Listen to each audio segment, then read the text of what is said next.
Voy a leer el pasaje que nos corresponde el día de hoy, 1 Corintios 15, del 50 al 58. De pronto vamos a terminar dentro de 8 días. Vamos a ver hasta dónde llegamos el día de hoy. Dice: les declaro, hermanos, que el cuerpo mortal no puede heredar el reino de Dios, ni lo corruptible puede heredar lo incorruptible. Fíjense bien el misterio que les voy a revelar. No todos moriremos, pero todos seremos transformados. En un instante, en un abrir y cerrar de ojos, al toque final de la trompeta, pues sonará la trompeta y los muertos resucitarán con un cuerpo incorruptible, y nosotros seremos transformados. Porque lo corruptible tiene que revestirse de lo incorruptible y lo mortal de inmortalidad. Cuando lo corruptible se revista de lo incorruptible y lo mortal de inmortalidad, entonces se cumplirá lo que está escrito: la muerte ha sido devorada por la victoria. ¿Dónde está, oh muerte, tu aguijón? El aguijón de la muerte es el pecado y el poder del pecado es la ley. Pero gracias a Dios se nos da la victoria por medio de nuestro Señor Jesucristo. Por lo tanto, mis queridos hermanos, manténganse firmes e inconmovibles, progresando siempre en la obra del Señor, conscientes de que su trabajo en el Señor no es en vano. Este es el pasaje que corresponde el día de hoy. Vamos a tratar de hablar sobre algunos temas y aclarar otros. Sé que pueden quedar algunas inquietudes, dudas. No soy el mayor experto en esto y creo que nadie en sí lo es. Es tomar comentarios de diferentes autores y hacerlo más centrado posible. Y digo que nadie es experto porque estamos hablando de lo venidero, de lo que el Señor nos deja vislumbrar algunas cosas, de lo que vamos a vivir en el futuro y de lo que es la otra vida después de la muerte. Y solamente el que ha estado allá y regresa es el único que podría tener certeza de todo lo que se viene, y nadie lo ha sido, a excepción de pronto de Juan y Pablo, que pudieron ver algunas cosas.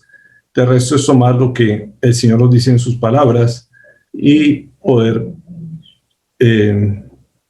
compartir algunas cosas de estas. Así que vamos a mirar en Hebreos 10, del 5 al 7.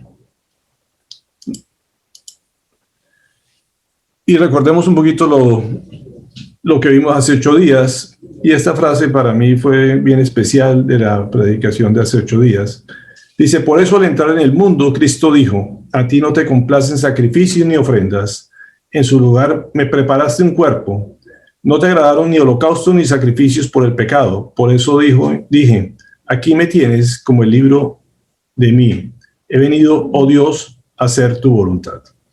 Y esta frase me pareció muy importante hace 8 días de volverla a recordar, cuando vemos como el Señor, el Padre, le preparó un cuerpo a su Hijo para hacer su voluntad. Por eso el cuerpo de Jesús fue el vehículo para hacer la voluntad del Padre, así como debe ser todo nuestro cuerpo. Y por eso hablamos del cuerpo físico la vez pasada, de que es el vehículo precisamente donde Dios ha puesto su espíritu para que formemos un alma y fuéramos cada uno de nosotros una persona particular, individual, única, pero con un propósito especial, que es hacer la voluntad de nuestro Padre.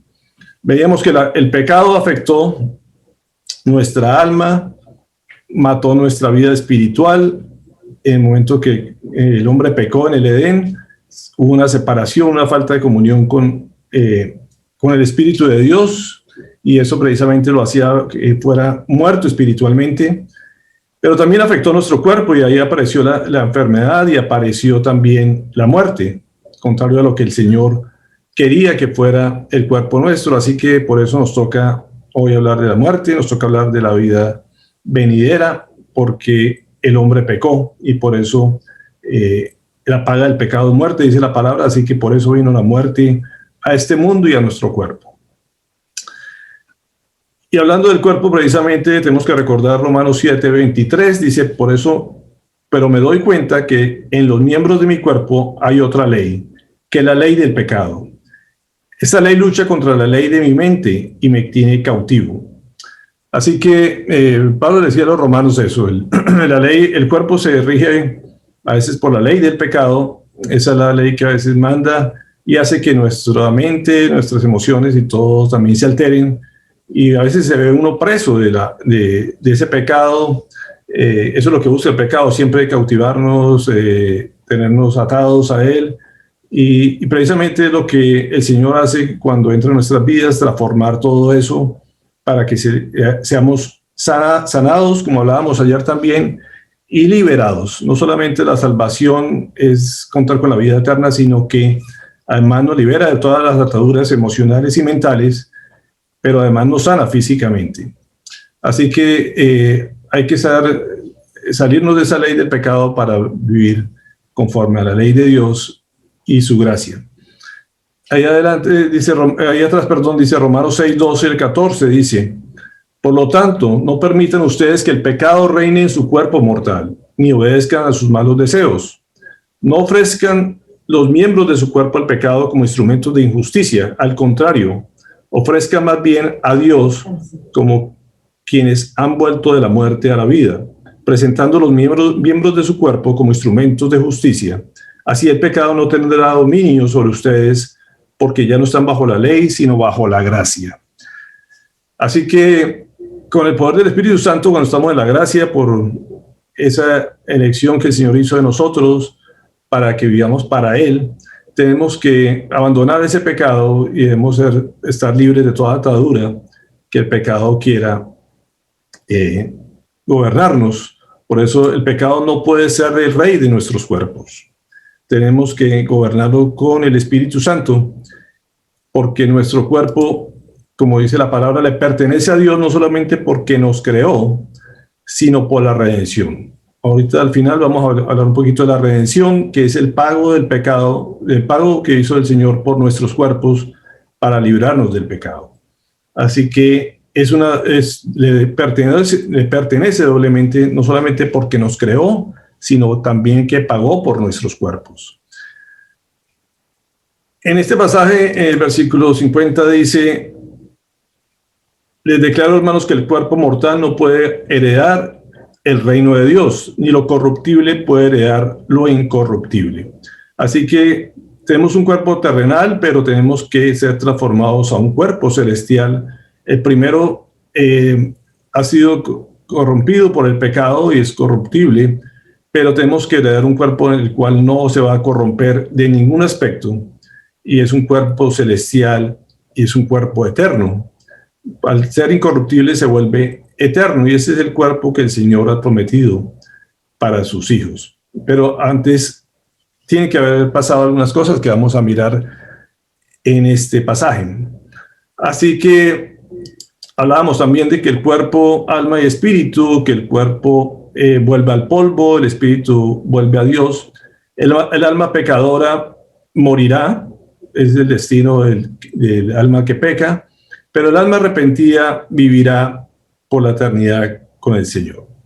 Eso fue básicamente el resumen de lo que hablamos hace 8 días en pocas palabras. Quiero llevarlos a Lucas 20, 34, 38. Dice: pero en cuanto a los que sean dignos de tomar parte en el mundo venidero por la resurrección, esos no se casarán ni serán dados en casamiento, ni tampoco podrán morir, pues serán como los ángeles. Son hijos de Dios porque toman parte en la resurrección. Pero que los muertos resucitan lo dio a entender Moisés en el pasaje sobre la zarza, pues llamó al Señor el Dios de Abraham, de Isaac y de Jacob. Él no es Dios de muertos, sino de vivos. En efecto, para Él todos ellos viven. Y quiero enfatizar en esta palabra: Dios no es un Dios de muertos, Dios es un Dios de vivos. Para Él, como dice, todos vivimos, los que vivimos conforme a su palabra, conforme a su verdad, los que lo hemos aceptado, los que hemos creído en Él. No, lógicamente, no el que peca, como dice, para los que viven en pecado, están muertos para Él. Pero aquí nos hace Lucas nos deja visualizar lo que vamos a vivir. Como dice, no va a haber un matrimonio, no vamos a vivir una vida de pronto como se vive aquí en este planeta, en este mundo por ahora. Va a haber cambios, vamos a vivir como los ángeles, dice, no vamos a tener muerte, no vamos a saber lo que es la muerte en ese momento, todos los que pasemos por la resurrección. Y nos habla precisamente cuando Dios se le apareció a Moisés, le hizo esa aclaración: soy el Dios de Abraham, de Isaac y de Jacob. Y eso le está diciendo precisamente que ellos estaban vivos, que no habían muerto. Al precisamente Dios manifestarle eso a Moisés, le está dando a entender que es un Dios que ellos están vivos y que sabe que ellos siguen presentes. Así que esto es importante que Lucas haga esta referencia hablando precisamente de la vida eterna, la vida después de la muerte, de lo que conocemos como la vida después de la muerte. Y quiero llevarlo a este cuadro que hemos puesto algunas veces. Para mí es de los cuadros más claros, que habla de las dispensaciones. Esto se conoce como las dispensaciones, como ven aquí, y quiero llevarlos al principio de la creación. Desde Adán, cuando era el principio, dice ahí en la gráfica, así dice la palabra también, y pasamos por un periodo que es la inocencia. En este momento, antes de que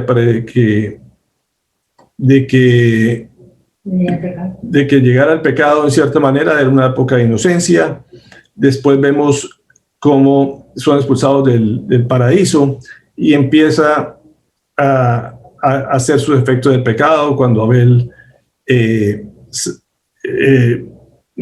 Caín mata a Abel. Así que empieza a ver la conciencia en las personas. Después ya sabemos que viene la época del gobierno humano, donde el ser humano es el que manda a su antojo y quiere ser como Dios. Y aquí viene la época de la promesa, donde Abraham, Isaac y Jacob están en este periodo. Y después viene Moisés, a quien el Señor se le aparece y le está diciendo: Abraham, Isaac y Jacob siguen vivos y yo soy el Dios de ellos. Así que en ese momento Moisés empieza el proceso con el pueblo de Israel, que se conoce como la dispensación o el periodo de la ley, hasta la llegada de Jesucristo. Estos son dispensaciones, y después de ahí estamos en el periodo lo que se conoce como la gracia, a partir de la llegada de Jesucristo hasta el arrebatamiento, que es lo que estamos mencionando en este pasaje. Así que a Moisés le está recordando que Abraham, Isaac y Jacob siguen estando vivos para él, siguen estando presentes. En Mateo 17, 2 al 3, dice: allí se transfiguró en presencia de ellos, su rostro resplandeció como el sol y su ropa se volvió blanca como la luz. En esto se le aparecieron Moisés y Elías. Y aquí otra vez vemos cómo el Señor le muestra a los discípulos que Moisés y Elías están vivos. Están en el momento de forma presencial, están vivos, y el Señor mismo les muestra a ellos. Así que, como ven, a Moisés le mostró, le habló de que Abraham, Isaac y Jacob seguían estando vivos. Moisés y Elías, que representa precisamente la ley y los profetas, son mostrados a los discípulos también, mostrándole que están vivos. Esto es de gran ánimo para los discípulos, ver que hay una vida después, contrario a lo que en muchas partes se hablaba, y sobre todo a los griegos, que consideraban que simplemente con la muerte se acababa todo. Así que para los discípulos esto tuvo que haber sido muy especial ver esto, y que no todos, pero algunos de ellos le comentaron a los otros y podían ver testimonio de que ellos seguían vivos. Así que vemos que hay una vida después de la muerte. En Hechos 2, 26, 28 hace referencia a un pasaje descrito por David. Dice: por eso mi corazón se alegra y canta con gozo mi lengua. Mi cuerpo también vivirá en esperanza. No dejarás que mi vida termine en el sepulcro. No permitas que tu santo sufra corrupción. Me has dado a conocer los caminos de la vida. Me llenarás de alegría en tu presencia. Estos caminos de la vida no es como la canción que hemos conocido como Los Caminos de la Vida, esto es mucho más grande de lo que el Señor nos permite ver. Y es precisamente saber que hay una esperanza, saber que hay una vida eterna, que no va a haber corrupción. Y esto nos debe llenar a todos de gozo y alegría, como lo decía David, que dice, no vas a permitir que mi vida termine en el sepulcro.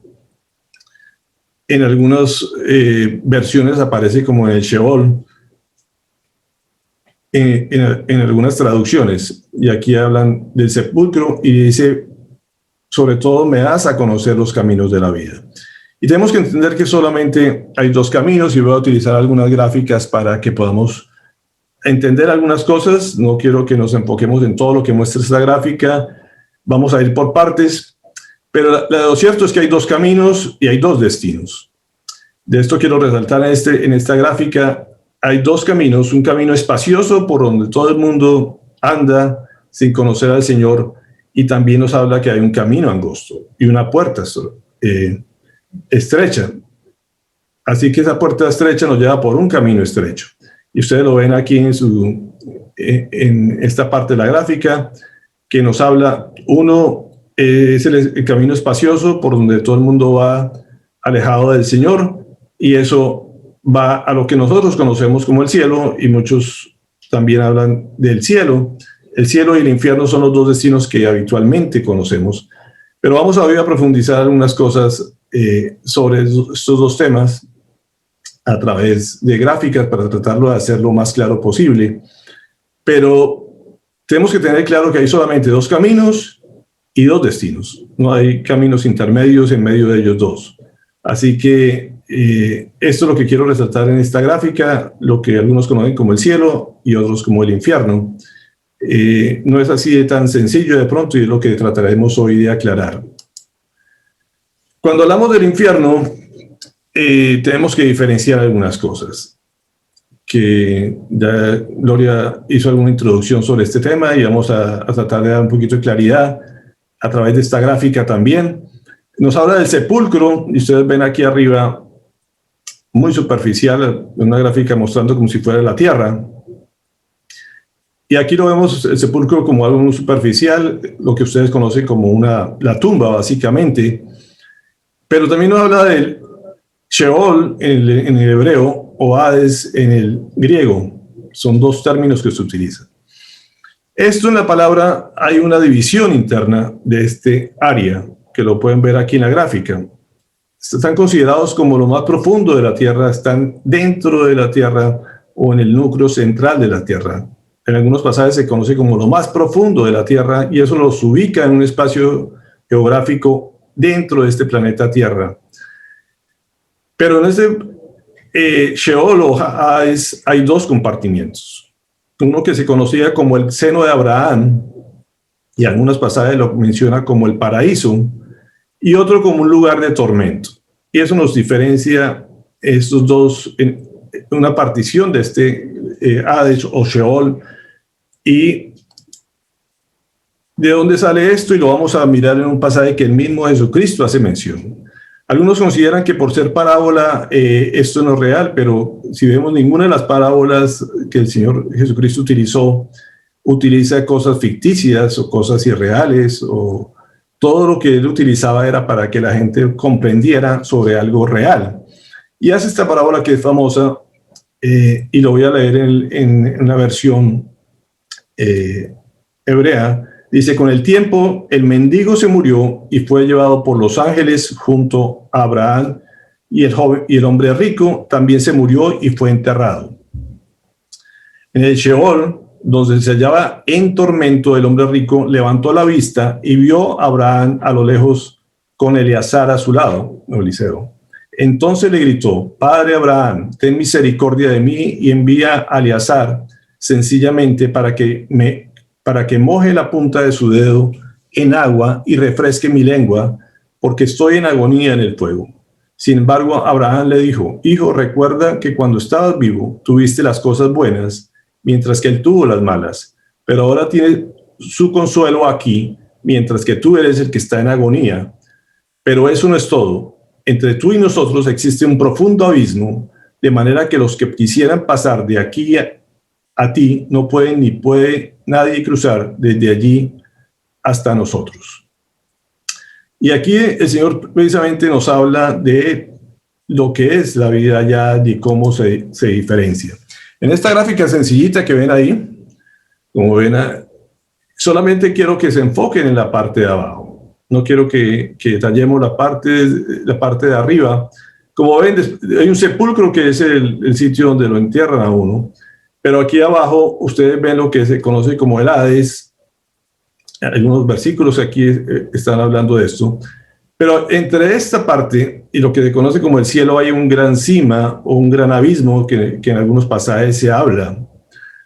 Así que esto es lo que el gran, se puede decir, abismo que hay entre el uno y el otro, y no hay forma de pasar de un lado para el otro. Los de aquí continúan por aquí abajo todo el tiempo hasta el día del gran juicio que se conoce. Pero eso es una división que el Señor ha establecido a través de su palabra, y Jesucristo lo está hablando, donde hay un lugar de tormento, y aquí hay un lado donde también se refiere de que va a tener consuelo las personas que están del otro lado, en lo que se conoce como el seno de Abraham. Aquí lo vemos en otro detalle más en esta gráfica que está en internet, donde podemos ver esa gran cima aquí abajo en el Sheol. Son los dos lugares que están aquí, y uno se conoce como el paraíso, el corazón de la tierra, el consolado, y también habla el lugar evacuado en la cruz. Y quiero que pongan atención a esto, porque vamos a hablar más adelante de por qué está vacío en este momento ese lugar. Así que aquí en esta parte donde hay tormento, donde hay fuego, donde hay sufrimiento, aquí no hay ningún tipo de consuelo, sino más bien el tormento permanente, el tormento eterno, no solamente por el fuego, sino porque está también la presencia de Satanás con sus demonios. Están aquí en control de toda esta área, y va a ser un terrible tormento desde las personas que pasan por la muerte. Así que había otro lugar, como les decía, que era el seno de Abraham, que está en estos capítulos, en estos versículos que están aquí escritos, y ya después seguramente les haré llegar la presentación para que lo vean en detalle, si les interesa, pero esto está en internet, es una toma aquí de internet. Aquí se refleja todo lo que está pasando, tanto en los tres lugares que la Biblia describe, tanto el cielo como la tierra, como el fondo de la tierra, que estaban en estos dos lugares.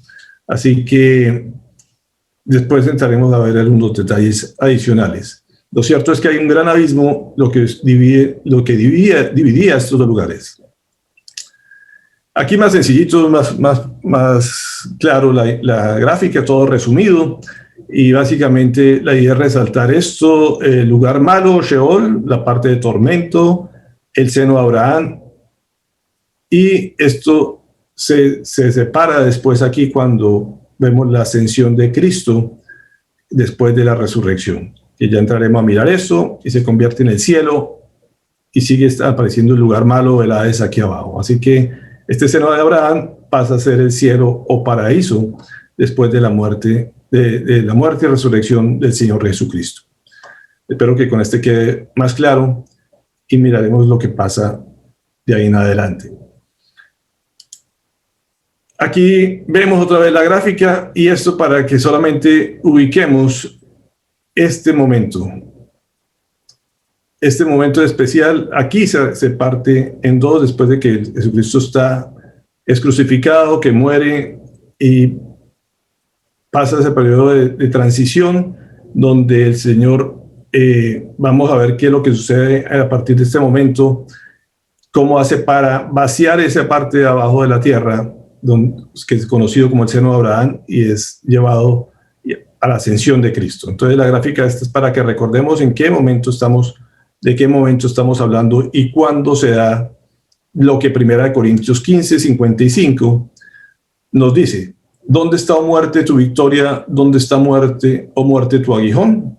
A eso se refiere, ese momento clave en la historia de la humanidad, donde empieza a tener la victoria sobre la muerte. Hasta el momento esa muerte tenía el control absoluto Satanás, y aquí empieza a perder la batalla de la muerte.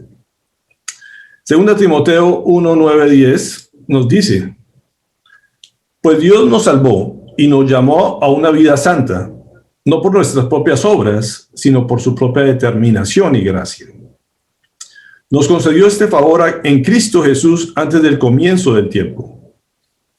Y ahora lo ha revelado con la venida de nuestro Señor Jesucristo, Jesús, quien destruyó la muerte y sacó a la luz la vida incorruptible mediante el Evangelio. Así que mire que ya empieza a hablarnos de lo que el Señor había planeado desde el principio. Nos está diciendo que esto ya estaba predeterminado. Desde el comienzo del tiempo, cuando habla del comienzo del tiempo, es cuando empezó a existir el tiempo.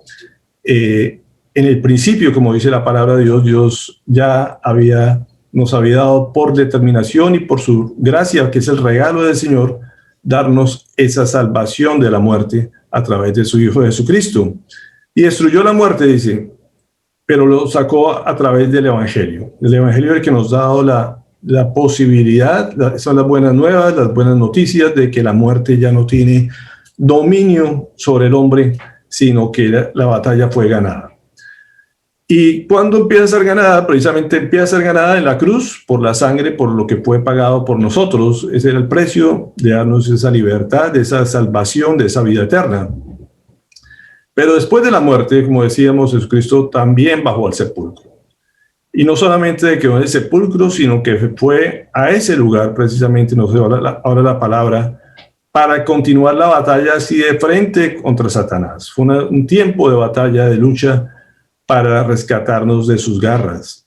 Eso es lo que nos dice la palabra. Así de pronto a algunos les parezca sorprendente esto, pero esto fue lo que fue a hacer Jesucristo al fondo de la tierra. Mateo 12:40 nos dice: porque así como 3 días y 3 noches estuvo Jonás en el vientre de un gran pez, también 3 días y 3 noches estará el Hijo del Hombre en las entrañas de la tierra.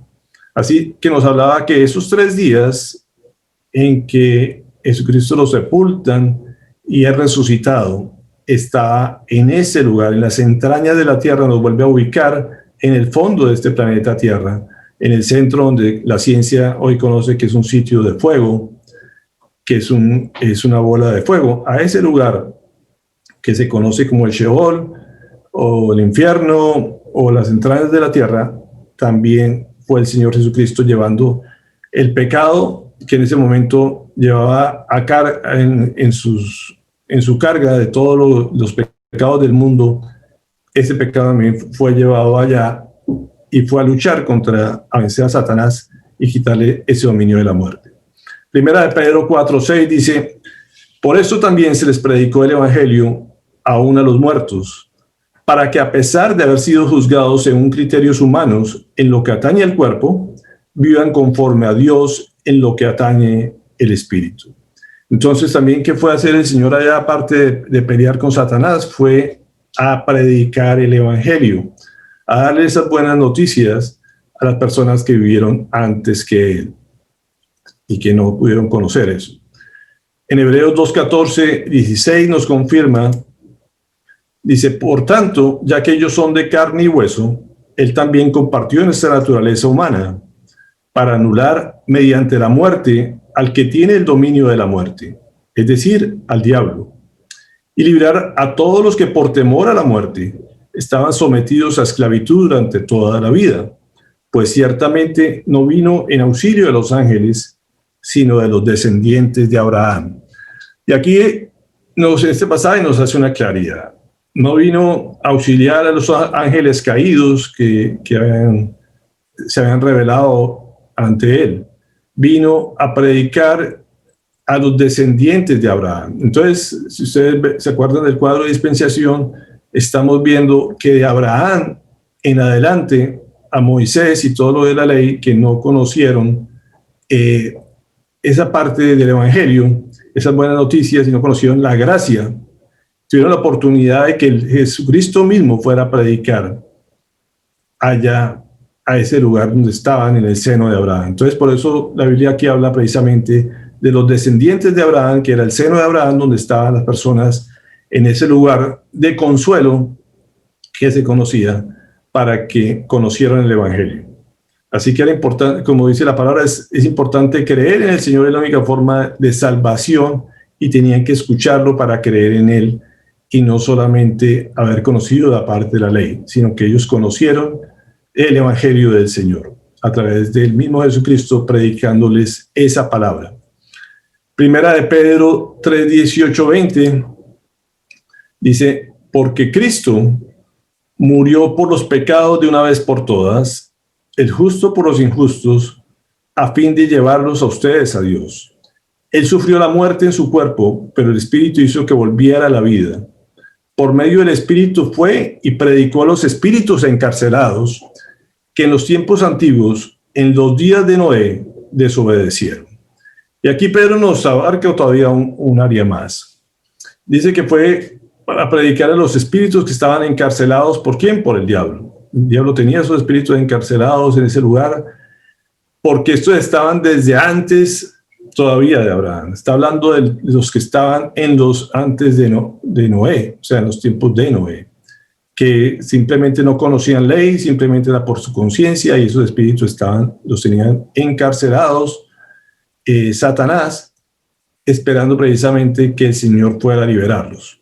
Así que aquí todavía nos cubre ya la parte desde antes de Noé, o sea, desde que el hombre salió del paraíso, desde el hombre que salió del jardín hasta el momento de Noé. Y también a ellos fue a predicarles el Evangelio. Así que uno ve que a través de toda la historia de la humanidad queda cubierta por la predicación del Señor y nadie tiene excusa para no haber creído en Él, porque es la única forma de ser salvo. Aquí no estamos hablando si fueran buenos o malos, si habían hecho buenas obras o malas obras.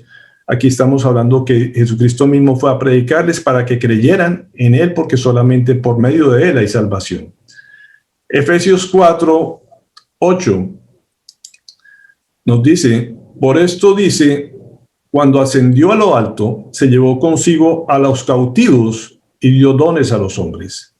¿Qué quiere decir eso de que ascendió? Sino que también descendió a las partes bajas, o sea, a la tierra. A la tierra dice, el que descendió es el mismo que ascendió por encima de todos los cielos para llenarlo todo.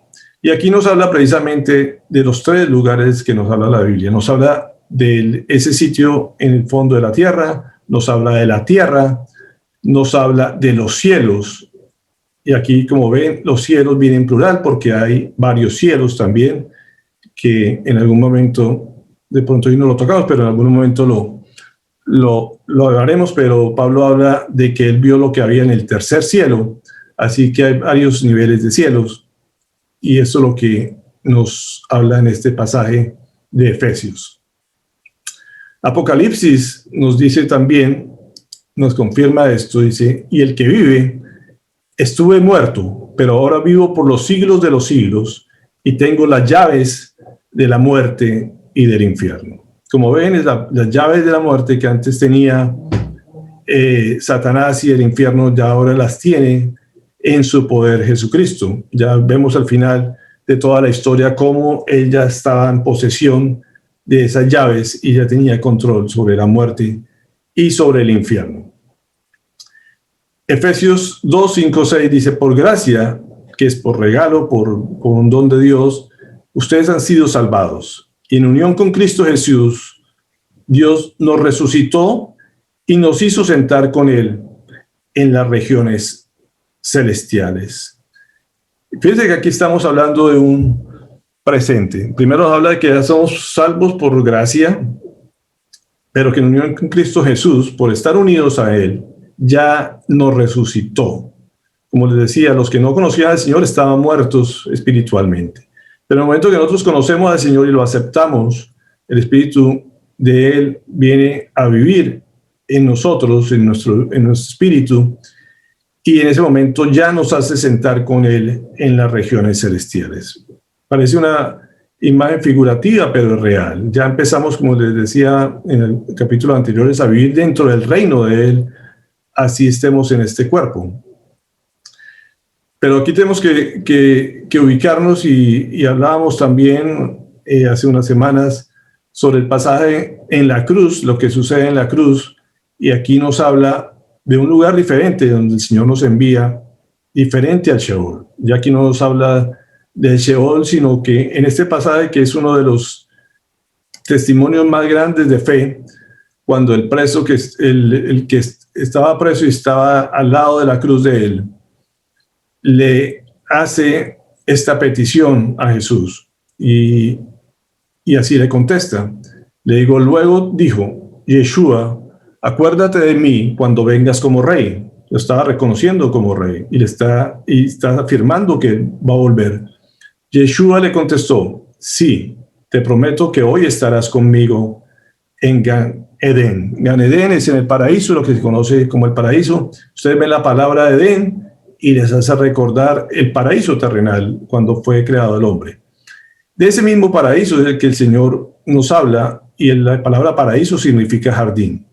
Así que él está hablando de un lugar que es un jardín, que es un lugar muy especial que el Señor tiene preparado para el Señor, y le está hablando del paraíso. No le está hablando del cielo en forma definitiva, sino le está hablando de un lugar conocido como Gan Edén o paraíso. Gloria también hablaba este día del tema de la coma. Yo también alguna vez lo compartí, y algunos comentaristas hacen esa alusión de que le está diciendo que la coma está en el lugar incorrecta, y eso hace que, o simplemente le está diciendo hoy y que algún día va a estar en el paraíso. Pero hay muchos otros pasajes donde el Señor nos habla de ese paraíso, de ese lugar donde nos invita, nos lleva a estar después de la muerte. Ya no nos habla de Sheol en ninguna parte. Y esto marca una diferencia muy, muy especial. Como les decía, algunos se agarran comentaristas hablan o a explicar de que nosotros no vamos al cielo, a ese paraíso, perdón, en forma inmediata después de la muerte, porque precisamente en el hebreo no hay comas. Esto es una versión hebrea que lo saco, y aquí uno ve que hace la diferencia de que sí estaría hoy en el paraíso.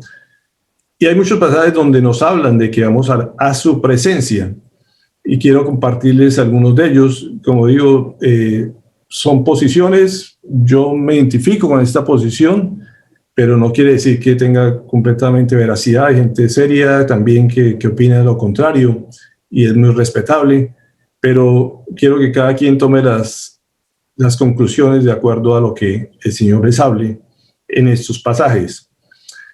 Y quiero llevarlos a un momento especial que la Biblia nos comenta, donde precisamente se separaba el hombre de la presencia del Señor, de estar en su presencia. Y esto sucede cuando se rompe el velo del templo. Siempre ese velo, esa cortina, separaba al ser humano de la presencia de Dios. Y en Mateo 27, 51, 53 nos dice, en ese momento la cortina del santuario del templo se rasgó en dos, de arriba a abajo. La tierra tembló y se partieron las rocas. Se abrieron los sepulcros, y muchos santos que habían muerto resucitaron. Salieron de los sepulcros, y después de la resurrección de Jesús, entraron en la ciudad santa y se aparecieron a muchos. Cuando la cortina del santuario se abría, como digo, es lo único que separaba al lugar santo del lugar santísimo, donde estaba la presencia de Dios a través de toda la historia del pueblo de Israel. Siempre se entendió y se conoció así. Y la gente sabía que si pasaba ahí podía morir si no pasaba en las condiciones que el Señor había establecido. Así que era de mucho respeto y de mucho temor, el temor a morir precisamente por desobediencia. Pero cuando Jesucristo muere, sucede un gran terremoto. Y sucede un gran terremoto precisamente porque la tierra se abre para que Jesucristo bajara del sepulcro.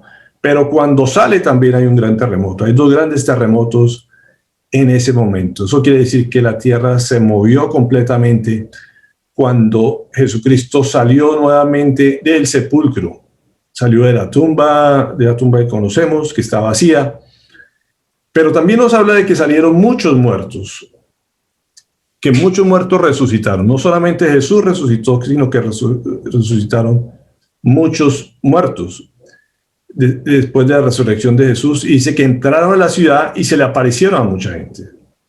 Eso nos lo dice la palabra del Señor, y la gente a veces no alcanza a visualizar eso, lo que era haberse visto otra vez con un familiar, con gente que, imaginen la sorpresa y el testimonio que esto generó en ese momento, de ver nuevamente a sus familiares que habían resucitado de la muerte, y ver antepasados, gente de mucho tiempo atrás que habían resucitado con Jesucristo. Y la gente lo vio presencialmente, vieron sus cuerpos andando por Jerusalén, como lo dice en la ciudad santa.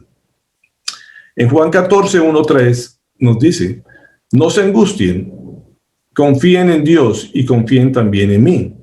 En el hogar de mi Padre hay muchas viviendas. Si no fuera así, ya se lo habría dicho a ustedes. Voy a prepararles un lugar, y si me voy y se lo preparo, vendré para llevármelos conmigo. Así ustedes estarán donde yo esté. Ustedes ya conocen el camino para ir a donde yo voy. Estas son las palabras que Jesucristo les daba a los discípulos, precisamente ante el temor de la muerte, a que confiaran en lo que Él les decía, que esto iba a ser real. Y esto fue una parte de lo que el Señor hizo para que ellos tomaran fuerzas también. No solamente los animó ver que Jesucristo resucitaba, sino que también sus familiares, sus antepasados también resucitaron y fueron llevados a ese lugar que el Señor les había preparado. Así que esto era de garantía de que no solamente Jesús podía resucitar, sino que ellos también irían a resucitar, y esto es lo que los transforma a partir de ese momento, de ser esos cobardes, de ser esos gente con dudas y desconfiados y con temores, a ser hombres valientes, dispuestos a dar su vida, porque ya sabían que era lo que les esperaba. Colosenses 1:13 y 14 nos dice: Él nos libró del dominio de la oscuridad y nos trasladó al reino de su amado Hijo, en quien tenemos redención y perdón de los pecados. Como dice, ya nos libró de ese lugar, ya nos permite ir directamente al reino de su amado Hijo, porque Él ya pagó por nosotros, ya hizo el pago a través de la redención. Redención, ¿qué quiere decir? A algunos les parece esa palabra de pronto poco usual, poco conocida, pero la redención básicamente es rescatar a alguien por el cual se paga un precio. Es como si pagara un rescate, un secuestro, algo así, o una fianza por alguien que está preso, dar libertad a un esclavo a través de un contrato y pagando un precio, comprándolo para quitarle darle la libertad, comprar de nuevo algo que había sido propiedad de una persona y que por algún motivo había perdido, dejar libre una cosa empeñada o hipotecada pagando un precio. Todo esto son significados de la palabra redención. Así que Él ya había pagado por nosotros, ya pagó por nosotros en la cruz, y a partir de eso ya le pertenecemos y podemos estar en su presencia. Primera de Corintios 15, 22, 23, recordamos lo que el Señor nos habló hace poquito, hace unos cuantos sábados, de que hay un orden de todos modos en esto. Pues así como Adán todos mueren, también en Cristo todos volverán a vivir, pero cada uno en su debido orden. Cristo, el primero que resucita, después, cuando Él venga, los que le pertenecen. Así que nos empieza a hablar de un orden del Señor que Primera Tesalonicenses nos lo dice en forma mucho más detallada, el orden en el que el Señor lo hace. Es un pasaje bien especial. Tampoco queremos, hermanos, que ignoréis acerca de los que duermen, para que no os entristezcáis, como los otros que no tienen esperanza. Porque si creemos que Jesús murió y resucitó, así también traerá Dios con Jesús los que durmieron con Él. En Él, perdón. Así que aquí nos empieza a hablar que Él va a venir con los que durmieron.